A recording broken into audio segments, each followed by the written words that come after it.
Hold on. And welcome back, everyone. Welcome back to another week, another edition of Korean StarCraft League, week number 7. I hope everyone has been doing well, and I'm of course your host, Light VIP. With me, I will later be joined by the bro of the Asher around the semifinals. It's a little bit too early for him. It's a little bit too early in the day, but it's okay because we have some amazing and beautiful players that we will be casting that will be keeping us company.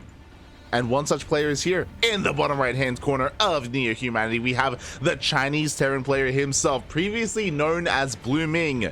We have representing Mystery Gaming, Oriana. And spawning in the top left hand corner of Neo Humanity, we have the Canadian Zerg player representing Shopify Rebellion. It is Scarlett. Let's go, Papi. Let's go. Oh boy, quite a banger of a round 1 match. To be honest, we have one of the best, actually the best Zerg player in all of North America here, going for a hatch full gas opener. Actually, interesting. Oh my god. Meanwhile, on the other side, we have Oriana, a player that we've been casting a lot more recently. You know, he's an up-and-comer in the Chinese scene. We have seen him in GPO, we've seen him in the ESL Masters Asia qualifiers, actually make it into the closed qualifiers as well. It's been really impressive to see Oriana improving so much over the past 6 months. Again, he was a player that we didn't really pay too much mind to last year in the DreamHack like era of StarCraft. He would always make deep runs but never make it into the main event for the DreamHack China regionals. But this year he's really leveled up. A lot of these Chinese players have leveled up and he's been looking really impressive. But now he's up against the best Zerg player in North America, so oh boy, Oriana has to bring it all out here and now in the first round of KSL.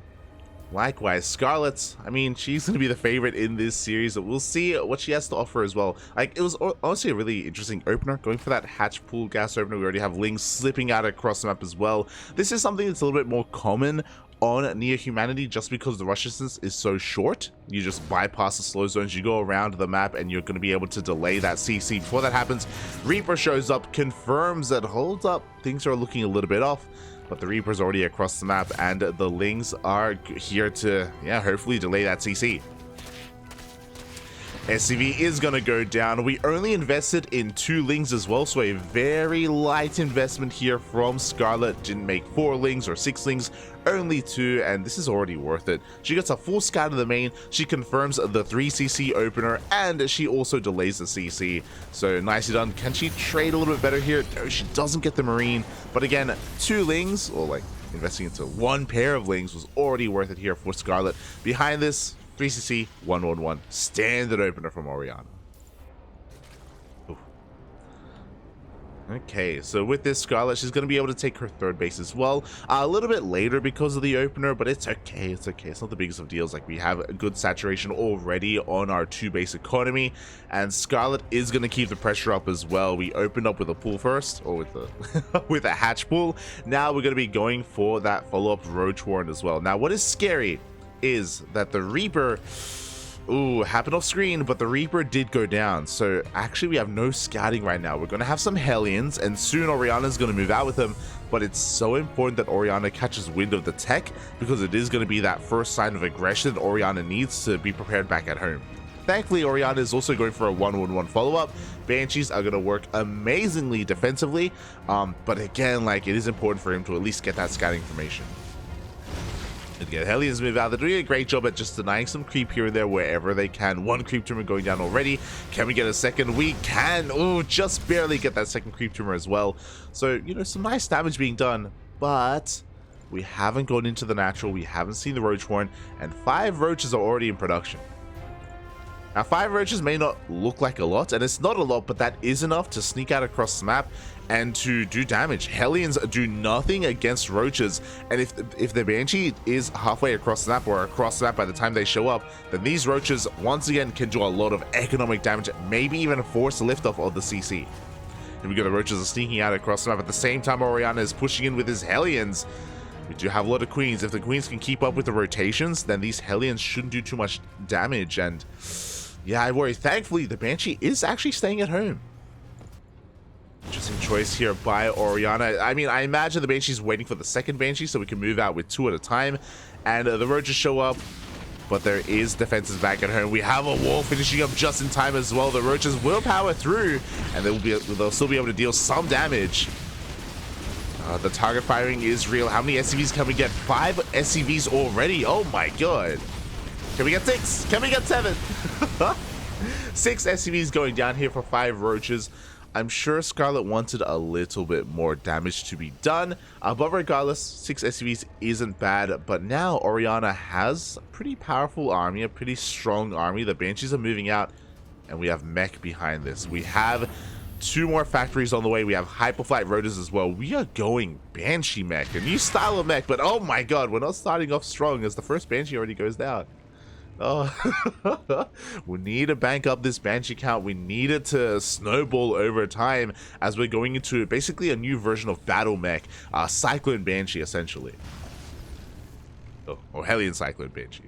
Very maneuverable, very flexible as well, but it can take a while to get going, and it is a little bit flimsy at times. We can see right now, Oriana doesn't have a backbone to his army, doesn't have any Cyclones, doesn't have any tanks, is vulnerable to a Roach push.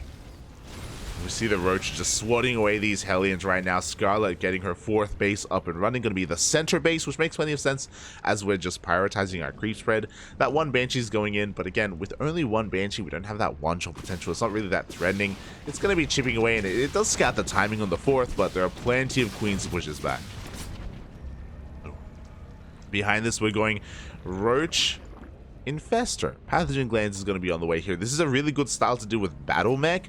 The Banshees are going to pose a bit of an issue because they're going to be like a hit squad, basically. They're going to be able to focus down whatever Infestors they can. But I'm curious. Okay, there we go. I was like, are we going to get more Banshees? There we go. Banshee production has continued. It took a while to really get going, but it's now on the way once again. Meanwhile, across the map, the Hellions are going to be chipping away at the 5th base, just poking and prodding. Again, Hellions don't pose too much of a threat. We now have 1 Cyclone with this army. It's only 1 Cyclone, though. Scarlett can keep on pushing. At the same time, we have 3 Banshees dipping into the natural base. 3 drones already going down. Oh my god, even 4. Can we get the Queen? Oh, we can just barely get the Queen as well. And the Banshee count is just going to get higher and higher. We do have 5 more Infestors on the way for those Fungals. But before that happens, these Banshees have been able to get some value. They have been able to slow Scarlett down. Keep her back at home at least a little bit. Can we force a cancel on this hatchery? Oh, it's going to be close. The Queen's already in position, and yeah, the Banshees are forced back. Scarlett already droning up to 86, especially with this Rich Vespine Gas Geyser.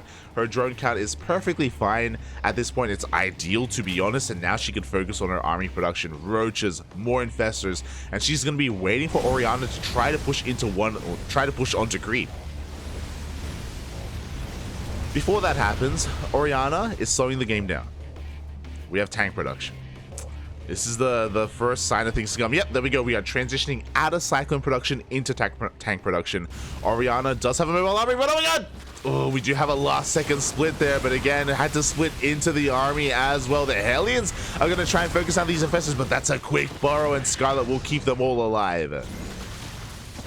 The Infestors survive, the Hellions do not. At the same time, the Banshees come in the left-hand side, but the Queens were waiting for them as well. Oriana throwing away a lot of supply, and that's a scary prospect because Oriana is not rebuilding those Cyclones. Oriana's making tanks right now, is trying to form a defensive line, but after losing so much supply, Scarlett, she's going to push in, and the tanks aren't ready. Uh-oh. The tanks are not prepared. The Roaches moving forward. There's a lot of SimCity though. It's really awkward to push in, and the Cyclones are going to force this army back.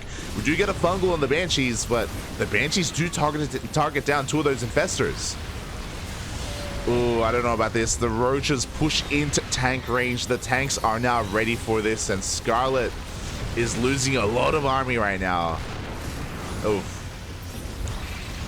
Now, to be fair, she did want to trade the Roaches away, but in that matter, oh, the Infestors, get out of here. There we go. We have 1 more fungal. Scarlett does pull back. She's transitioning into Hydra Viper, which does do well against Battle Mech. But this isn't Battle Mech anymore. that's the thing. Vipers still have their place, to be fair, against these regular tanks. And I swear we still... There we go. I was like, I knew there are Vipers out on the map. There we go. 3 Vipers are coming in. Long gone is the era of Roach Ravager Infestor. Now it's Viper, or it's Hydra Viper instead. Oh, that's a kill, not a cancel on that forward base. With this, we can yoink, we can blinding cloud, we can break some of these tank lines, but not too many of them. We only have 3 of those Vipers. Oh, these tanks are they're bunched up. Ooh, Oriana with a quick siege is gonna get punished for it. There are those yoinks as well. The Cyclones, the tanks go down. A very efficient trade for Scarlett. 4 more Vipers on the way. Ooh, I don't know about this. We're gonna step forward and 2 more tanks are gonna go down. We could even maybe get the 3rd tank. The Cyclones as well. Oriana is spread too thin. We have all these tanks here not really doing too much. They're not in position. Ghosts are coming out, but again, Ghosts are not what you want against Hydras. And there we go. The natural has been broken. Oriana just not in position in time. Maybe a little bit too wasteful with some of those fights. GG gets called, and Scarlett takes game number 1. GG. Transitioning quite nicely from, again, that Roach Infestor into Hydra Viper instead. Really, really great to see, to be honest. And oh, I need to fix that. un momento, papi, un momento. GG, well played. That will be that first game. And yeah, really nice transitions out of Scarlett. More importantly than the transitions, because honestly, she could have stayed on Roach Tech if she wanted to. Her droning and her base defense. Despite the fact that we invested quite heavily into Banshees, despite the fact that we had a lot of Hellions and a lot of Cyclones, Oriana had a really hard time doing more than clearing creep. He was having a really hard time sneaking into mineral lines. There was that one moment when the Banshee flyby was able to get, I think, like 5 drone kills. And that was good, but that was it. That was all we saw. Like, the Banshees ideally do more economic damage. Ideally, these Hellions find a way into a mineral line. And a lot of the problems here reside in the map. Neo-Humanity is a very defensive map. There's a lot of choke points. This means that the Queens specifically, especially in the early game, have an easier time fending off Hellions as well. Just because Queens are so thick and the ways in are so narrow. So they plug them up. They're busting. Good. So very nice use of the map there by Scarlett. Very great defense as well. And now we are getting into our next game and spawning. In the bottom right hand corner of Gresvan, we have the Chinese Terran player himself, the up and comer representing Mystery Gaming. It is Oriana. And spawning in the top left hand corner of Gresvan, we have his opponents. We have the Canadian Zurich player representing Shopify Rebellion, currently up 1-0 in this best of 3 series. It is Scarlett.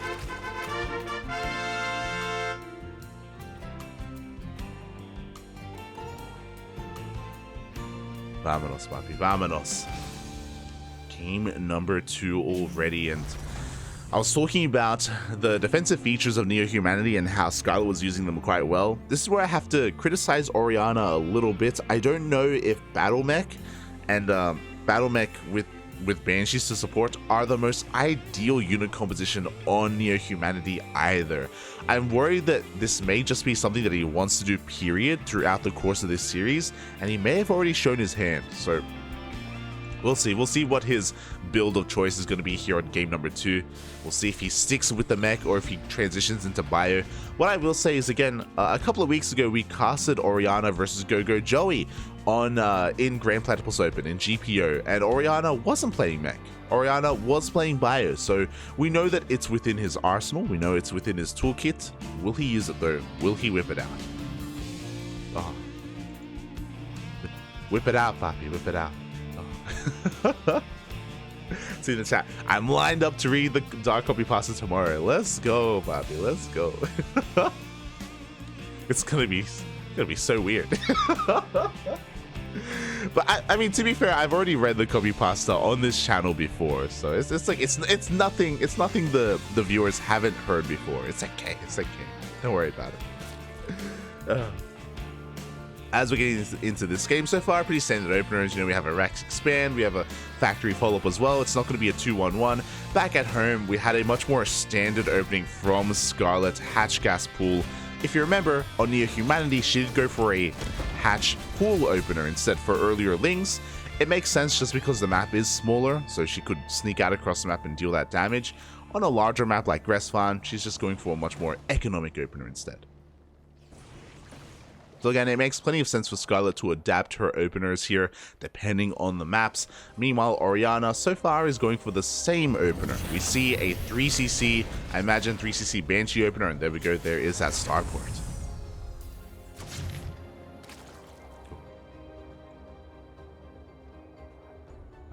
Vamonos as the third is on the way. The Reaper's just poking in, doing whatever damage he can. Does chip away at that creep tumor, but the Queen is in position to force that Reaper back.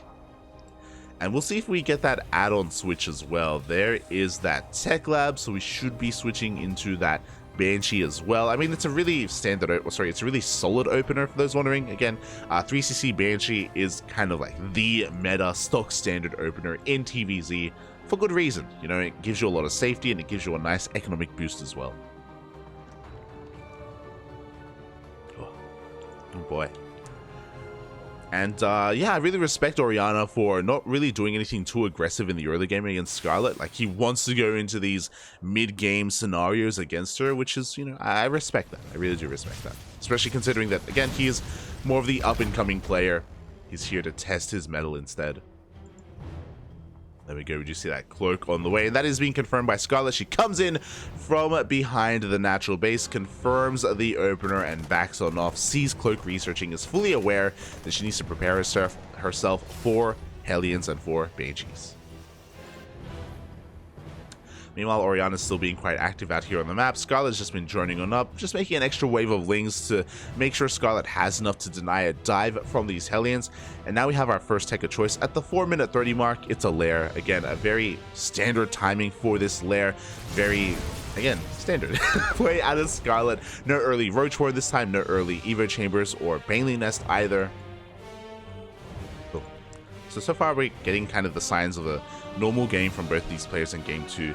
And to add to that, this time, shout out to Oriana. Doesn't have to play mech all the time. Is going to be playing bio. 2 more Raxes are thrown down. We're going to see some Marines. Let's go. We're going to get the Marine, Papi. Oh, it's beautiful. It's beautiful.